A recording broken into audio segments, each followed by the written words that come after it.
Alonso, pero habla el presidente Javier Milei en Naciones Unidas. Lo escuchamos. Asegurarlas. Sin embargo, advertí que la ONU se había alejado de su norte en las últimas décadas.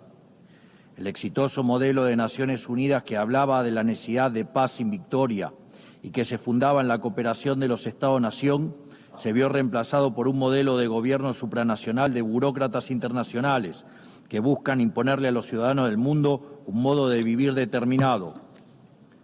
Así es como pasamos de una organización que pretendía mediar la paz entre pares a una organización que pretende decidir no solo qué debe hacer cada Estado-nación, sino también cada uno de los individuos en las distintas latitudes del planeta.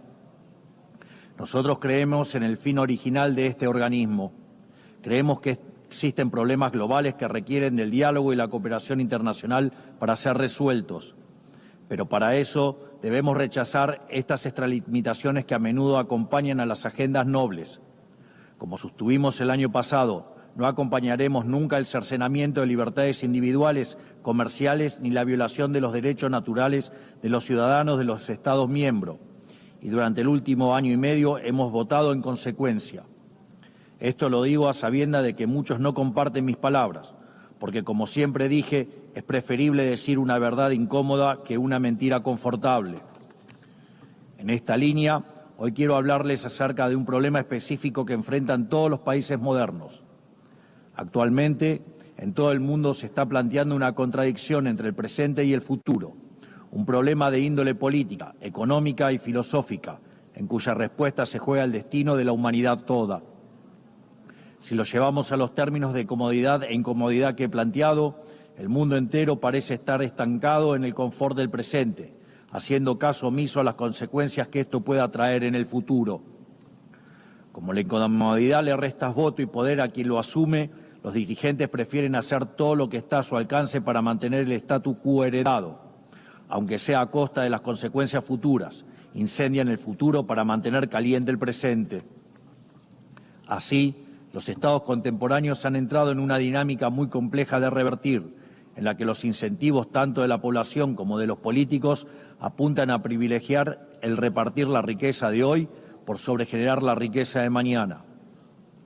En todo momento, los tomadores de decisiones tienen frente a sí la decisión de o bien preservar el legado que les fue encomendado o bien destruirlo.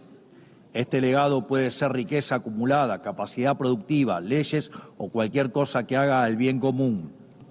Por lo general, si incineran su legado, si optan por la comodidad, tendrán grandes beneficios presentes, pero sufriendo costos futuros aún mayores.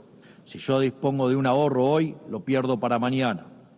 Si lo mantienen por el otro lado, preservan el crecimiento y la prosperidad tanto de sí mismos como de las generaciones futuras. Es decir, es necesario encontrar un equilibrio para que el pan de hoy no signifique hambre para mañana y así poder garantizar un incremento sostenido del bienestar, algo que los economistas llamamos crecimiento económico. Dicho crecimiento a veces se podrá sentir lento y a veces podrá verse frenado momentáneamente porque el progreso nunca es lineal, pero es precisamente con su consistencia a largo plazo lo que ha revolucionado sistemáticamente el mundo y ha sacado a miles de millones de la pobreza. La diferencia entre crecer 0 y crecer 2% a largo plazo es la diferencia entre el estancamiento y la prosperidad. Los argentinos sabemos mucho del tema, siendo el único país de la región que no creció en los últimos 15 años. En el plano legal, la condición del crecimiento es la sacralidad de la propiedad y del libre mercado, que no es otra cosa que la libre cooperación entre pares, porque sin derecho de propiedad no hay ahorro, sin ahorro ni capacidad de intercambiarlo libremente no hay inversión y sin inversión no hay crecimiento posible. Pero no está en el interés individual del político respetar estos principios, porque es precisamente en el agrandamiento del Estado a costa de las libertades de ciudadanos donde el político gana poder. Es así que para el político siempre será redituable sacrificar el futuro en el altar del presente, porque consumir el capital acumulado genera bienestar momentáneo y ese bienestar momentáneo genera votos. Pero a cambio está sacrificando un futuro de mayor crecimiento, haciendo que la riqueza acumulada sea cada vez menor en el tiempo. La mayor manifestación de ello es aquellos países que muestran una orgía de aumento de gasto público, ya que el Estado no crea riqueza, sino que la roba, sino que la destruye. En este esquema, el político gana poder por vía doble, se legitima democráticamente y obtiene más recursos para gastar. Es decir, el político tiene un doble incentivo para fomentar esta traición intergeneracional, porque aunque en el futuro todos pierden, en el presente él más que nadie gana. Y en este sentido, si un hombre grande es aquel que siembra árboles cuya sombra sabe que nunca disfrutará, aquel que tala los árboles que otros sembraron para así construir su silla de poder, es un hombre miserable, en definitiva, es un hombre despreciable. Este es el gran mal y la gran trampa a la que casi todas las naciones están de a poco sucumbiendo, porque cuando este proceso se lleva adelante, el crecimiento se estanca, y cuando el crecimiento se estanca, la demanda de redistribución se recrudece. Entonces el político populista grita con más fuerza, apelando a la envidia y al resentimiento. El final de este proceso es ver jóvenes desamparados, sofocados por el peso de un Estado que saben que solo está allí para explotarlos. Lamentablemente, las medidas de expansión fiscal, la expansión monetaria y la expansión del poder estatal por sobre el de los individuos conforman un patrón que se está repitiendo en todos los países, sobre todo en aquellos que componen el mundo libre. Pero el problema no es solo de política económica. Lo vemos también cuando se viola la igualdad ante la ley o se abren las puertas de forma indiscriminada a la inmigración por razones políticas. Contrariamente a lo que es la inmigración, en este caso se trataría de invasión. Y los organismos de cooperación internacional, de los cuales esta organización forma parte, tampoco son ajenos a este problema. Con el correr de los años, esta organización ha ido adquiriendo funciones ajenas a su espíritu fundacional. Ha ido creando capa sobre capa de organismos, agencias y programas hasta alcanzar una hipertrofia de administraciones que son poco efectivas a la hora de resolver los problemas para los cuales fueron creadas. Así, se engrosan las responsabilidades de la ONU, se engrosan los aportes recibidos por parte de las naciones miembros y se redujeron los resultados palpables que esta organización tenía para ofrecerle al mundo. A este cóctel de incentivos cruzados se le suma que, a diferencia de los primeros mandatarios nacionales, en las organizaciones internacionales nadie rinde verdaderamente cuentas por fallar en la resolución de un problema. Esta contradicción entre grandes objetivos y resultados magros ha generado una erosión del prestigio de esta casa y de otras. Sin ir más lejos, los malos resultados de la Agenda 2030 dan testimonio de esto que describo. Lo que persiste en la práctica es un ciclo de estructuras que se reciclan, recursos que se multiplican y metas que se reprograman. Por esta razón, la Argentina decidió en su momento apartarse de este proceso, porque veíamos en esta agenda un malgasto de recursos escasos, con fines que no compartíamos y con el efecto de distraer la atención de las dificultades reales de un mundo encaminado al estancamiento. Es mi deber advertir contra este mal porque en Argentina lo vivimos hasta su consecuencia natural. Llegamos al fin del cómodo camino al que conduce desentenderse el futuro, o sea que venimos de un futuro que para ustedes aún no ha terminado de llegar. Y quiero decirles que están a tiempo de evitarlo, porque ninguna sociedad puede sobrevivir si incendia el futuro para calentar el presente. En mi país hemos aprendido por las malas una lección muy valiosa. Durante décadas se hipotecaron flujos futuros en función de repartir stock en el presente. En 2023 llegamos finalmente al largo plazo de 100 años consecutivos de hacer las cosas mal, de pasar la cuenta de mano en mano hasta que no quedó quien la pague. Y todo eso, sumado a lo que les conté previamente, terminó quebrando a nuestro Estado. Producto de esa implosión, durante el último año y medio tuvimos la gigante tarea de administrar la escasez extrema. Y hoy estamos por primera vez en décadas haciendo lo que hay que hacer para que el futuro sea mejor. Para lo cual, la única fórmula es hacer lo contrario a lo que se hizo en el pasado. A esto se le contrapone el resto de la política, que nos demanda hacer lo mismo que hacían ellos y que también nos arrastró hacia la decadencia, hipotecar el futuro para satisfacer demandas presentes. Ellos quieren que apliquemos lo que hicieron 1000 veces y nos trajo hasta aquí, pero quiero dejarles en claro que Argentina hoy tiene un gobierno que decidió emprender el camino correcto, aunque sea el más difícil, porque la prosperidad y el progreso de nuestro pueblo no puede postergarse más. No somos, sin embargo, los únicos que estamos tomando las decisiones difíciles que este momento histórico demanda. El presidente Trump en Estados Unidos también entiende que es el momento de revertir una dinámica que estaba llevando a Estados Unidos a una catástrofe. Y sabemos que una catástrofe en Estados Unidos es una catástrofe global. Su férrea y exitosa política en términos de ponerle un freno a la inmigración ilegal lo deja más que claro. Entiende que debe hacer lo necesario, aunque a muchos no les guste, antes de que sea demasiado tarde. En otros países, por ejemplo, ya es demasiado tarde para esta decisión. No solo eso, sino que también está llevando adelante una reestructuración sin precedentes de los términos del comercio internacional, una tarea de magnitudes titánicas que hacen al corazón del sistema económico global, porque este sistema estaba depredando el corazón industrial de su país y sumiéndolo en una crisis de deuda sin parangón. Más aún, está llevando adelante una limpieza de la captura institucional del Estado americano, porque en el mismo se habían infiltrado facciones de izquierda que atentaban contra cualquier programa de reforma, por más necesario que fuera.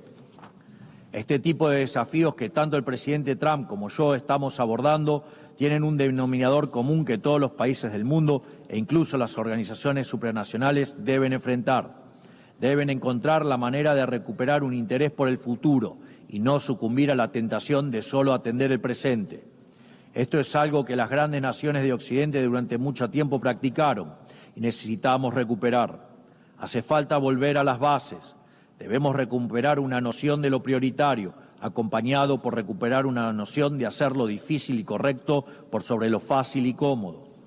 Tal como dije anteriormente, esto también es cierto para los distintos organismos internacionales que han sido incorporando gradualmente este accionar en su ecosistema. Creo que hablo por todos al decir que nos gustaría que la ONU lidere este cambio de paradigma, regresando a las bases que la han convertido en la gran organización que supo ser en el pasado. Por eso, quisiera humildemente poner a disposición de esta Asamblea 4 principios que creemos pueden ser útiles para seguir en pos de este objetivo. 1. Principio del mandato esencial. La misión central de la ONU es preservar la paz y la seguridad internacional. Todo lo demás debe concebirse como complementario a ese fin. La gestión estratégica de los recursos de esta institución requiere, por lo tanto, apegarse a esas prioridades, no a otras. 2. Principio de subsidiariedad internacional. La ONU debería intervenir sobre un tema únicamente cuando sea evidente que el problema excede de manera demostrable las capacidades de acción nacional. En todos los demás casos corresponde devolver la iniciativa a los Estados, que son quienes poseen legitimidad democrática y responden ante sus pueblos. 3. Principio de eficiencia institucional. Así como la Argentina ha iniciado un proceso de optimización del Estado, eliminando estructuras redundantes y devolviendo recursos a los contribuyentes, entendemos que la ONU necesita un camino similar. Ello implica la realización de auditorías confiables, el cierre de programas ineficaces, la consolidación de agencias únicas y un financiamiento condicionado a resultados verificables. 4. Principio de simplificación y racionalización normativa. La paz no es solo ausencia de conflicto, requiere sociedades prósperas. La cooperación internacional no debe transformarse en un obstáculo para el crecimiento económico y la generación de oportunidades. Por ello, solo debemos apoyar iniciativas que no restrinjan la capacidad de los Estados de liberar sus fuerzas productivas, atraer inversión y fomentar el comercio, que son el camino más exitoso para reducir la pobreza. Creemos que estos 4 principios serían grandes valores para reencauzar esta organización, para que así pueda perdurar y traer resultados palpables en el tiempo. Para finalizar, quiero recordar 4 cuestiones sensibles y de vital importancia para la República Argentina. En primer lugar, quiero reiterar nuestro reclamo legítimo e irrenunciable sobre la soberanía de las Islas Malvinas, Georgias del Sur, Sandwich del Sur y los espacios marítimos circundantes que permanecen ocupados ilegalmente. A pesar de los 80 años que pasaron desde la creación de esta organización, situaciones coloniales como esta siguen sin ser resueltas. Por lo que invitamos al Reino Unido a reanudar las negociaciones bilaterales de conformidad con la resolución 2065 de esta misma Asamblea General, junto con todas las resoluciones posteriores que la acompañan. En segundo lugar, quiero manifestar nuevamente mi repudio a las expresiones de violencia fundamentalista que aún existen y se propagan por el mundo. En Argentina ya sufrimos este horror con los ataques de la Embajada de Israel y la AMIA en los años 1992 y 1994 respectivamente.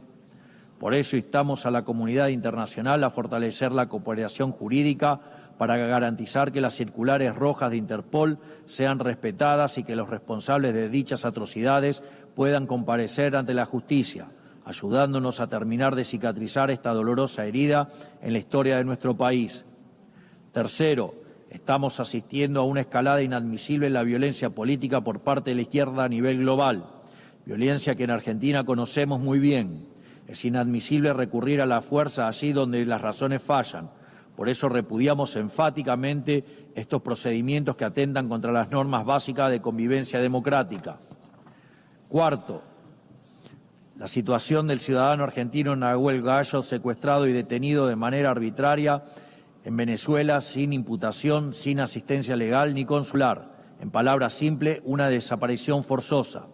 Exigimos al gobierno de Venezuela su inmediata liberación y hacemos un llamado a la comunidad internacional para que acompañe este reclamo legítimo en defensa de los principios más básicos del derecho internacional y de la dignidad humana.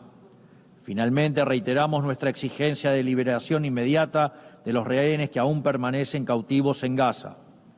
Finalmente, que Dios bendiga al mundo libre, que las fuerzas del cielo nos acompañen. Muchas gracias a todos. Bueno, ahí estaba la palabra de Javier Milei. Lo sorpresivo fue que reconoció el ocupamiento de las Islas Malvinas, pide la reanudación, así se dice, bueno, vengo como Milei, se me traba la lengua, con el Reino Unido. Esto, lo sumo ya a Gaby Michi, no había ocurrido hasta